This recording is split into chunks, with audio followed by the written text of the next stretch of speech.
Have you ever gone quiet to teach someone a lesson or say, I'm fine, when you weren't? Maybe you slammed a cabinet a little too hard or felt resentful because someone didn't magically know what you needed. If you can relate to any of those scenarios, this episode is for you.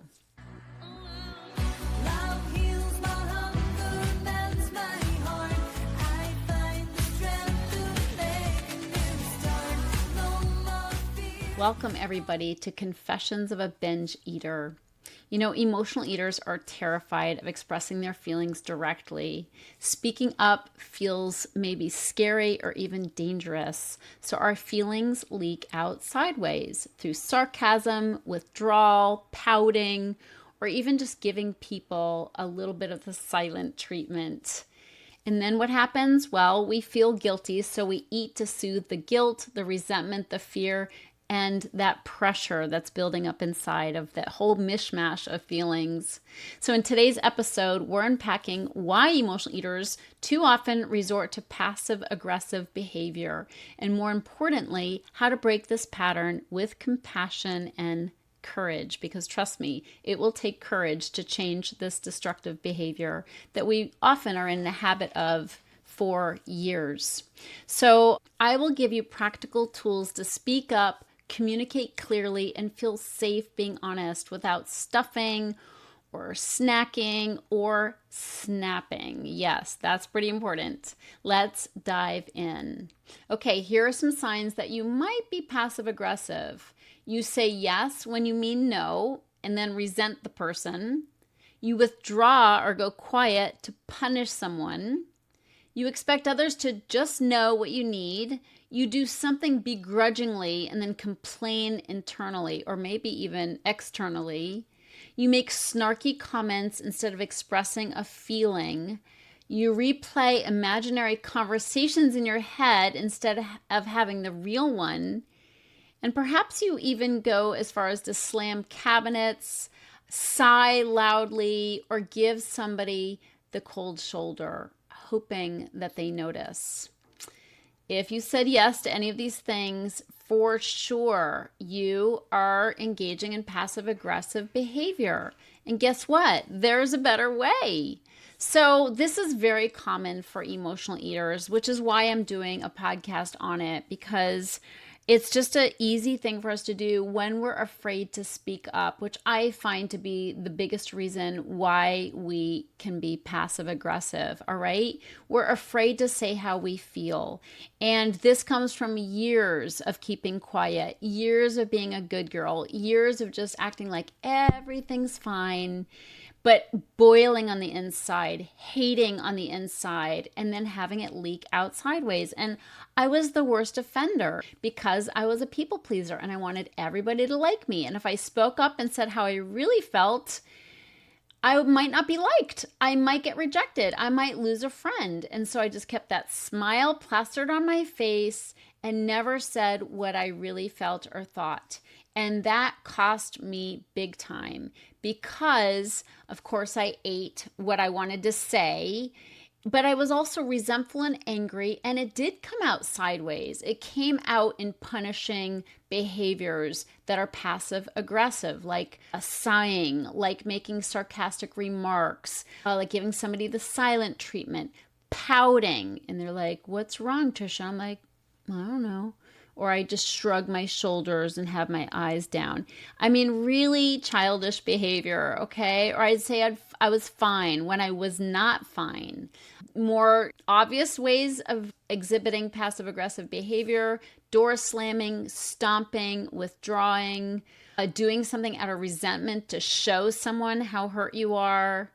Or maybe it's just the less obvious, but equally destructive, the slow simmer of resentment that fuels overeating later. So if you can relate to any of that, welcome to the club. Emotional eaters are great at passive aggressive behavior, but it's a complete trap because we feel guilty. You know, as overeaters, we're overfeelers and we feel guilt easily.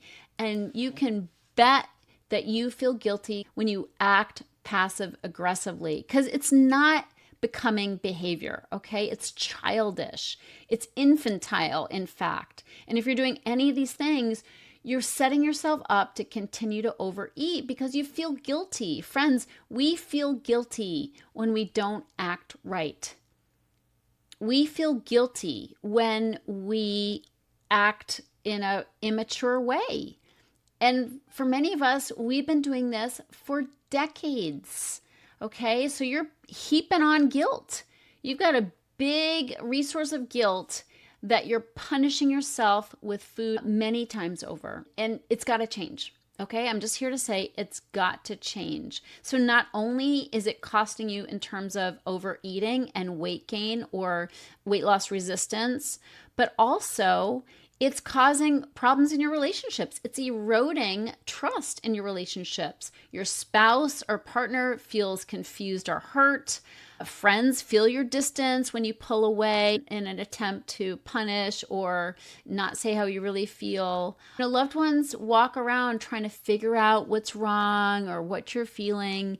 It sets up really sick behavior in family systems, okay? So if you're doing this, it's not all about you. You're creating a ripple effect in your family and you're making other people sick as well. And you may be thinking, well, it's their fault because they're the ones who offended me. But no, it's on you because you're repeating that offense over and over when you resent the other person and punish them in these subtle, passive aggressive ways. So I'm just saying, this has to be addressed right here, right now, so you can be free. We're talking about freedom, not talking about blame. I'm talking about freedom because you don't want to be trapped in that self-sabotaging cycle. And people think self-sabotage just happens. No. Have you ever heard me talk about PEP? PEP is a formula. I talk about it in my book, Heal Your Hunger. And PEP is an acronym, PEP, which is really about the underlying causes of the first level of underlying causes of why we overeat, because food is serving a purpose for us. The first P stands for painkiller. Food is killing our pain. When life is hard, when relationships are hard, when life changes happen that we're not expecting. So we eat and then we don't feel the pain as much. The E in PEP stands for escape. When our heads are so busy beating ourselves up or overthinking everything, like, what does she mean by that? Why did that happen? Why wasn't I invited? Did I do a good enough job? And am I going to get fired? Our heads are so busy thinking of worst case scenarios. So we eat to escape our own brains, our fearful, awfulizing thoughts. And then the last P in PEP stands for punishment. And this is where the passive aggressive behavior starts to show up for us, because when we feel guilty for the way we behave, and even if nobody else is onto us, we are. Okay, so don't think for a second, just because you have other people fooled and they don't notice your passive aggressive behavior or they don't know the ways you're trying to punish them, don't think for a minute that you don't know and you're going to punish yourself. Okay, so the last P in PEP stands for punishment, meaning we do feel guilty about the things that we're doing that just aren't right, that just aren't adult behavior, okay? And then when we feel guilty, we punish ourselves with food. And I know you eat for reward, but think about the next day after a binge. Do you feel rewarded? No, you feel sick and miserable. And you did that to yourself when you binged. So we punish ourselves when we eat crappy foods and feel bad and regretful and self-hating. Okay? So it's really important that we do something about this. You don't want to be stuck in a child role forever, right? Okay, I didn't think so. So let's get down to what's really going on. First of all, this can absolutely be a learned behavior from a parent. You may had passive aggressive behavior modeled to you by a dysfunctional parent. Okay, so yeah, to some degree you can blame your parent for it or parents for it. And the fact is, most of us who are emotional eaters didn't have parents who were absolutely well adjusted to life and acting in adult responsible ways. Okay, it's pretty common. But that doesn't mean we can't look at this and fix it. All right, so Our patterns were set at a very young age. We learned this behavior. We also learned this behavior as a way of coping as children in dysfunctional families. Maybe you weren't heard or respected as a child, and then you adopted these behaviors that got you what you wanted, which is somebody hearing you and respecting you. Maybe you were punished for speaking up.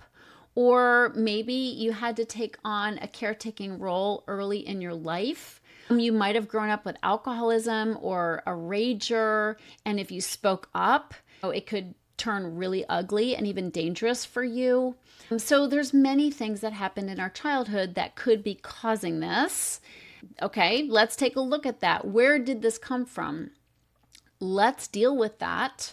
All right, let's get those feelings out. What was it like growing up as a kid with those kinds of dysfunctional behaviors? And whatever you need to do to start dealing with that, that's really important. My clients at Heal Your Hunger are uncovering some of those things in their process of healing from emotional eating, and they have the tools to deal with those and to get rid of the negative effects of those childhood wounds.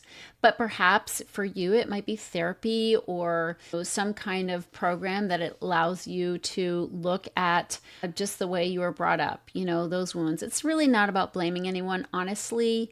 I mean, I don't know anybody who really was well adjusted to life. So, we may have had parents who were dysfunctional, and of course, we're dysfunctional in some way. So it gets carried on, passed on through generations. And if you're trying to better yourself, which you probably are if you're here listening to this podcast, good on you. You're breaking the cycle now. All right. So nothing to get upset about or angry at yourself about or go binge about. All right. We're going to address it right here, right now, and make changes or seek help to make changes. And that's the best we can hope for. Okay. So really important that you know that passive aggressiveness gives the illusion of control. Like when we're giving some of the silent treatment, when we're slamming the door, it makes us feel like we're in control. But it's really just a sad attempt at control because it really doesn't. Sure, you can control people's behavior, make them tippy-toe around you. But ultimately, that makes for relationships that are really unhealthy, and that really ultimately doesn't help you be more in control of your life. So what I want to offer as solutions are things like pausing and feeling the feeling that you're experiencing before acting on it. Okay, so when you feel like your feelings have been hurt, don't do anything in the moment. Take a deep breath, check in, and ask, what am I actually feeling right now? What's going on? And then you can also ask, what if I were to say how I'm feeling right now? And I don't mean getting angry or having an outburst, because that's its own kind of controlling behavior. But what if I were to speak up and say how I feel in a nice way, where I'm not blaming anybody, I'm not pointing any fingers, but I'm owning how I'm feeling. What if you said what you mean what you say, and don't say it mean? Okay, I know that's grammatically incorrect, but say what you mean what you say, and don't say it mean. How about that? Because that's going to be so much healthier than slamming doors or giving somebody the cold shoulder. Another thing you can do is just get grounded by putting your hand on your heart, taking a deep breath, and then just reminding yourself, you're a little girl, I am safe to feel this. It's okay to feel hurt right now. I think one of the hardest things we can ever do is allow ourselves to feel vulnerable and hurt. And this is a gift we have to give ourselves because oftentimes our parents didn't give us that. And we can't expect them to at this point in our lives. We're adults, they're old. So we have to give this to ourselves if they're alive at all, of course. And then what's really important is to name the need that you have. And you can do this to yourself first. So when you ask yourself, what's going on, you can tune in to what you need. And it may be, I need more help, or I need support, or I need reassurance right now, Or I need some space. I need to get out of here and take a time out. Perhaps it's I need to be seen. I need to be seen and appreciated. Maybe it's I need to take some time to rest. Like I'm just tired. That's really what's going on. I'm tired. And maybe it's I need to say no because I don't want this. I don't want this. I don't want to say yes to this. I just need to be able to say no. Okay? So being able to answer what you need, even if it's internally, is big, really big, if not revolutionary. Okay? So I want you to give that gift to yourself. And then when you are ready to communicate with the other person, you can say, and this is a little formula for you, when X happened, I felt Y, and what I really need is Z. Here's an example of that. When you changed the plans without asking me, I felt disregarded. What I need is for us to decide together. Okay? So that was the formula. When X happened, I felt Y. What I really need is Z. And an abbreviated version of that is I feel X and I need Y. All right, so this is a way to start communicating your needs. I feel something. Own the feelings, not when you said this, you were doing this to me. That's blame. Own your feelings. I feel X and what I need is Y. Okay? My clients at Heal Your Hunger are encouraged to celebrate small movement in the needle. Okay? We don't focus on big changes. We focus on micro changes and we celebrate them. And so what I'm going to encourage you to do is celebrate any micro change. And I also want to encourage you to build micro courage. All right. That means that we're going to do tiny reps. We're going to speak up about small things. We're going to ask for small changes. We're not looking for the big ones. We're looking for just practicing with safe people, celebrating the win, even if it's super small, even if your voice shakes. We're going to celebrate any movement of the needle because we need that. It takes courage to speak up. It takes courage to name what we need, and especially to express it.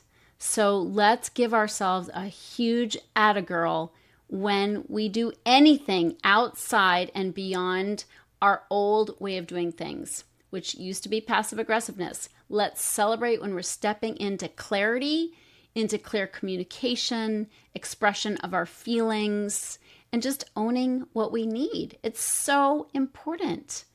You know, and speaking up doesn't have to be perfect. It's fine if it comes out as a garble. And just say, look, I'm a little afraid to speak up right now, but bear with me. Here goes, right? Just name it. I'm afraid to speak up, but this is what I have to say. Oh, and just say what's honest for you. When you share your feelings, like I feel X, they're your feelings. Nobody can really argue with you. They can't tell you don't feel that way. You feel that way, and you're telling them how you feel. So just keep it to how you feel. Again, no finger pointing. And remember, you're not responsible for others' reactions. Be honest, and whatever they decide to say or do on account of your owning your feelings, that's on them. You know, you're responsible for your own emotional integrity, not for their reaction. Obviously, make sure you're in a safe environment where it's safe to speak up. That's first and foremost. You know? Okay, when you fall down, it's going to happen. When you fall down, apologize. Just own it and apologize. This will build so much trust in your relationship. You know, I'm sorry I withdrew earlier. I was feeling overwhelmed and didn't know how to express it. Can we talk now? Huge. That will rebuild the intimacy in a relationship. And I just want you to know, this stuff is hard, but it is life-changing. It will change everything for you. It will help you feel proud of yourself and empowered. It'll help you feel like a grown-up. It'll help you no longer need to bury your feelings with food. Your relationships will feel cleaner. You'll feel more connected to people. There won't be this big chasm between you. Your spouse will trust you more. Trust that what you say is the truth instead of some veiled comment or something that has a subtext to it. All right? And you'll finally feel heard and seen and respected because you're showing up honestly. And this is how you build self-worth. You know, we talk a lot about self-esteem in our world, building self-esteem, but how do you actually do that? This is how you do it. Stop the passive-aggressive behavior and start living honestly. It'll make all the difference. So I'm really proud of you already for listening. I wish you all the best.